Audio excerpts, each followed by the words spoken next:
Sebenarnya Nagari Sumpur Selatan itu pemekaran daripada Nagari Sumpur Kudus. Awalnya ini pemekaran tahun 2010, Oktober tahun 2010.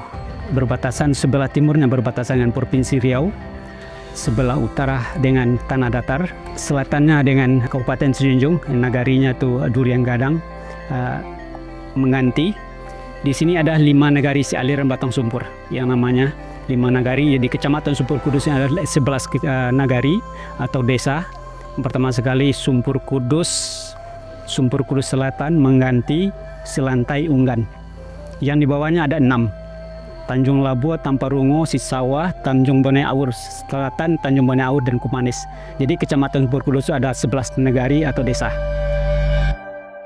Selain sebagai pusat spiritual masyarakat ya, karena 100% masyarakat di sini adalah seorang Muslim, tapi di sisi lain sebetulnya masjid ini juga sebagai tempat pusat kegiatan masyarakat juga, selain daripada hal-hal yang sifatnya ibadah. Misalnya seperti kumpul-kumpul masyarakat untuk kegiatan tertentu, kumpul panitia, bahkan kumpul pimpinan cabang Muhammadiyah juga seringkali di masjid ini. Begitu.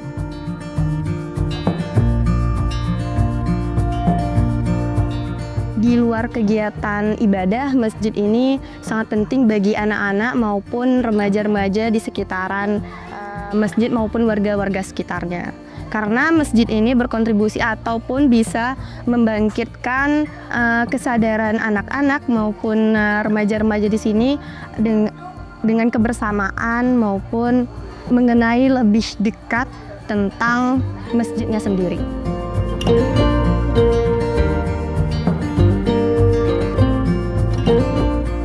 Kita di sini yang utama ya, pendapatan pertama kita ini adalah kebun karet. Yang ada juga yang gambir gitu, tahu gambir kan? Ada juga sedikit lah yang itu, ada juga yang nyari naik kayu dari hutan itu, tapi ya dari sekian banyaknya marga itu rata-rata ya kebun karet.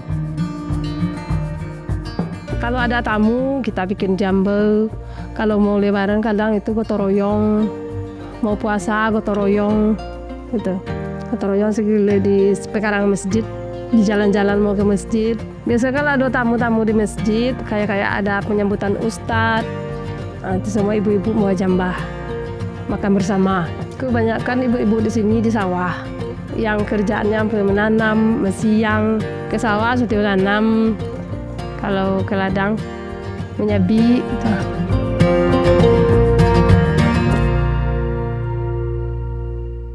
Yang sering terjadi itu mati. Itu juga tidak tentu, kadang-kadang sampai dalam satu hari itu kadang sampai 5 kali mati lampu.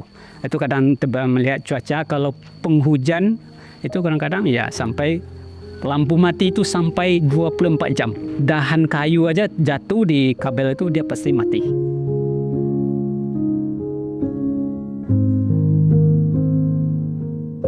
Kita merasa banget sih ya bahwa karena ini daerahnya masih perkampungan juga. Jangankan dari Kota Padang, dari kabupatennya aja, pusat kota kabupatennya Sejunjung itu ada sekitar 3 jaman. Nah kemudian dari ini efeknya salah satu bentuk kalau soal energi adalah cahaya masih kurang banget, cahaya jalan terutama tuh.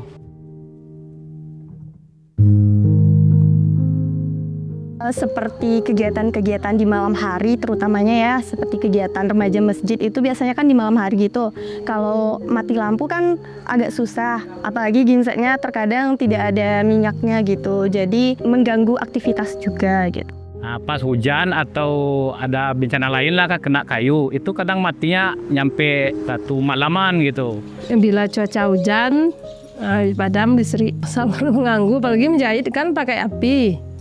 Ada sudah 4 jam, 2 jam, usaha terlambat jelas.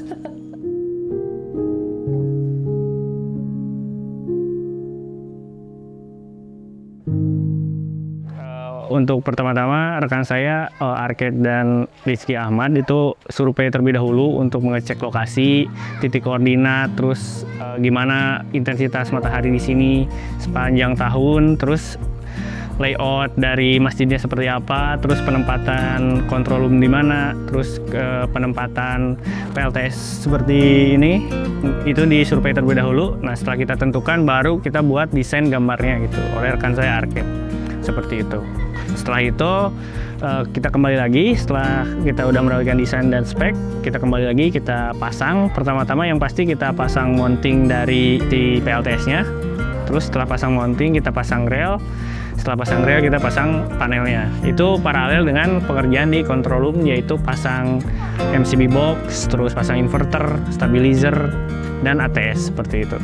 Di project ini kita pakai 10 panel, masing-masing 550 WP, terus kita pakai inverter 6200 watt, kemudian kita batasi di penggunaannya itu disamakan dengan masjidnya, yaitu sekitar 3500 watt. Jadi kurang lebih bisa dipakai 1,5 hari untuk dalam pemakaian sehari-hari. Kehadiran Mozaik di Nagari ini sebenarnya karena kami di bulan Maret sudah melakukan survei sebelumnya. Jadi memang ada penelitian teknis dulu ya, ada survei seperti itu. Ada penilaian dari segi bagaimana sebenarnya tingkat cahaya matahari di Nagari ini seperti itu.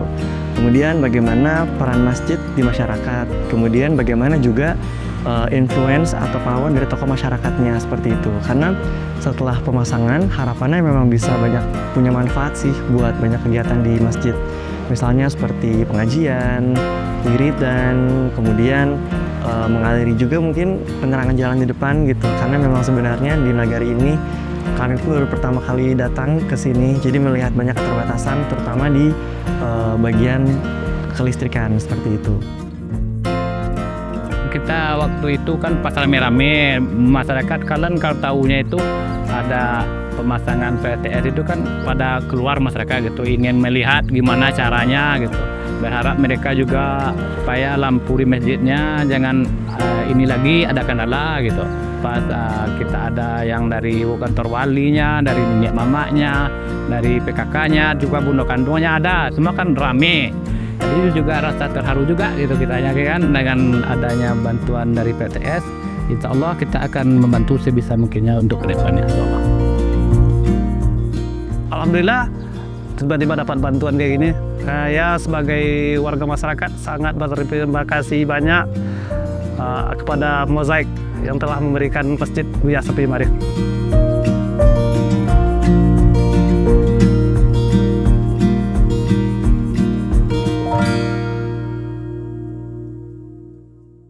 Mozaik adalah Muslims for Shared Action on Climate Impact. Jadi sebenarnya suatu koalisi di mana ada banyak individu maupun organisasi yang bergerak untuk melakukan suatu aksi mitigasi ataupun adaptasi perubahan iklim seperti itu.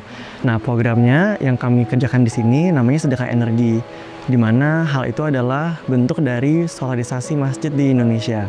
Artinya kami melakukan suatu program di mana adanya pemasangan PLTS atau panel surya di masjid-masjid seperti itu. Karena kami punya harapan masjid menjadi pionir transisi energi berkeadilan atau Just Energy Transition ya, JET di Indonesia. Dan karena memang masjid ini jadi pusat peradaban, jadi akan punya manfaatnya langsung mungkin kepada masjidnya secara khusus dan jamaahnya, tapi secara umum buat wilayahnya atau desanya seperti itu. Kehadiran kami di sini juga sangat dibantu dengan berbagai kolaborator. Misalnya kami ada komunitas dari Kota Padang namanya Hatta Aksara, itu akan bantu untuk pelatihan Eco Masjid, di mana masjid ini nanti juga bisa jadi pusat eco-friendly community hub gitu, di mana nanti akan dibuat lubang biopori, kemudian tempat pemilahan sampah, dan juga hal-hal lainnya yang sifatnya edukatif. Kita bersyukur sih pada proyek Mozaik di Padang itu Hatta Aksara yang diajak sebagai kolaborator. Pertama kita ikut kegiatan, bikin kegiatan yang halal bihalal, talk show bersama teman-teman muda di Padang khususnya. Itu bikin kegiatan talk show interaksi energi dalam kehidupan sehari-hari. Kita mengundang berbagai komunitas, kemudian kita bikin Eco Masjid. Eco Masjid itu programnya, turunan kegiatannya adalah kita bikin biopori. Itu langsung bersama masyarakatnya, ibu-ibu, anak-anak bikin biopori. Sehingga kata mereka sebelumnya, ini bagus banget karena sebelumnya orang-orang sini kadang buang sampahnya ke sungai. Tapi dengan adanya biopori, nah ini jadi lebih nggak buang sampah ke sungai, nggak bikin banjir berarti ya, nggak mencemari air, tetapi juga justru ini jadi pupuk berguna berarti. Yang kedua programnya adalah kita melukis, bikin sign untuk tanda-tanda hemat energi lah. Nah itu kita bikin bukan sekedar ditempel tapi kita bikin ajak anak-anak untuk melukis. Nah lukisan itulah yang jadi sign-nya, sehingga dengan dua itu programnya membuat masyarakat dengan cara kita lebih merasa bahwa ini milik mereka juga. Nah, kalau sebetulnya kan kita bisa aja gali bioporinya sendiri, bor sendiri, bikin sendiri lalu selesai. Tapi kan itu masyarakat nggak merasa bahwa ini milik mereka. Tapi dengan dibawa itu mereka merasa bahwa ini milik mereka. Begitu juga dengan lukisan tadi. Ya harapan kita tentu pertama sekali kita sebagai takmir jamaah semacam tentu akan merawat sebaik-baiknya sebisa mungkin dan untuk bisa dimanfaatkan untuk selama-lamanya. Itu harapan kita. Nah, jadi dengan adanya nanti panel tenaga surya ini, masyarakat Sumpur Kudus Selatan mengucapkan terima kasih yang tidak terhingga kepada donatur termasuk juga para yang ikut di lapangan, yaitu Monsek. Dengan adanya tenaga surya ini membantu kita dalam akses di masjid, terutama apabila lampu mati kita tidak lagi terlalu memikirkan apa masalahnya. Itu terima kasih. Baik, saya berharap sama warga kita yang terutamanya jemaah Masjid Buya Syafi'i Ma'arif, kita sama-sama menjaga yang namanya barang itu kan ada rosaknya, ada gitu. Dan insya Allah akan kita bantu untuk keselamatannya gitu, yang selagi kita bisa. Ya mudah-mudahan semua sih, kalau masyarakat sih setuju-setuju aja ya. Mungkin sangat bahagia lah gitu bisa dapat bantuan kayak gini kan.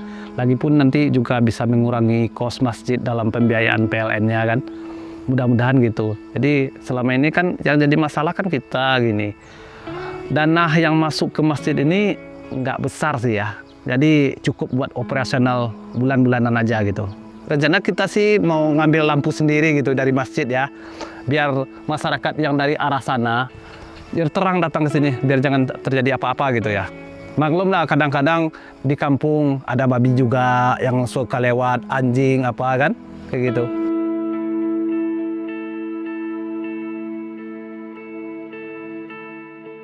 Harapan kedepannya ya biar kami makin semangat melangkah ke masjid dan ada kegiatan-kegiatan lain makin bersemangat lah gitu dan tidak ada hambatannya gitu. Seminimal-minimalnya tentu mudah-mudahan ini menggantikan 100% kebutuhan listrik yang sebelumnya di backup oleh PLN. Tapi lebih daripada itu ya sebagaimana tadi sih, kalau saya masyarakat bisa terpantik untuk bisa melakukan hal-hal positif yang lain untuk gerakan-gerakan yang berkenaan dengan lingkungan. Itu sih harapan saya. Karena adanya panel surya ini, kendala-kendala seperti mati lampu tadi saat ada kegiatan tidak akan terganggu lagi. Harapannya sih bisa lebih aktif lagi, pastinya ya. Karena kita merasa ketika kesini, lagi-lagi kita pengennya tuh, oh ayo kita ngabdi, ayo kita berbagi ilmu. Tapi pas nyampe di sini, justru kita sebetulnya yang banyak dapat ilmu tuh tentang rasa kekeluargaan, tentang welcome, tentang bagaimana sebetulnya buat orang dekat itu sederhana aja ajak makan, dan itu kebiasaan yang paling sering terjadi di sini. Kemana-mana kita diajak makan dengan makanan khasnya. Nah itu perlu dipertahankan. Nah semoga dengan hadirnya kita dari pihak luar dan welcome-nya masyarakat sini itu bisa membawa masjid ini lebih terbuka lagi pikirannya, bisa bertanya ketika mentok kepada kita-kita yang di Padang, di Jakarta atau yang di berbagai daerah yang sempat berada di sini, supaya setiap masalah jika mentok nggak tahu solusinya, nah bisa dipertanyakan ke jaring yang ada sehingga aktivitas masjid bisa lebih banyak lagi, orang jadi makin ramai lagi. Nah PLTS-nya jadi berguna banget gitu. Sesuai tagline kita di Sedekah Energi lah ya, pahalanya jadi sepanjang masa.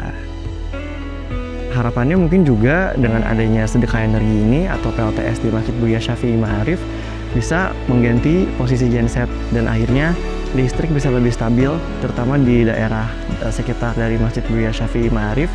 Dan juga akhirnya yang paling penting ada azan yang terus berkumandang seperti itu. Karena sebenarnya saat listrik mati, azan pun jadi terhalang atau terhambat.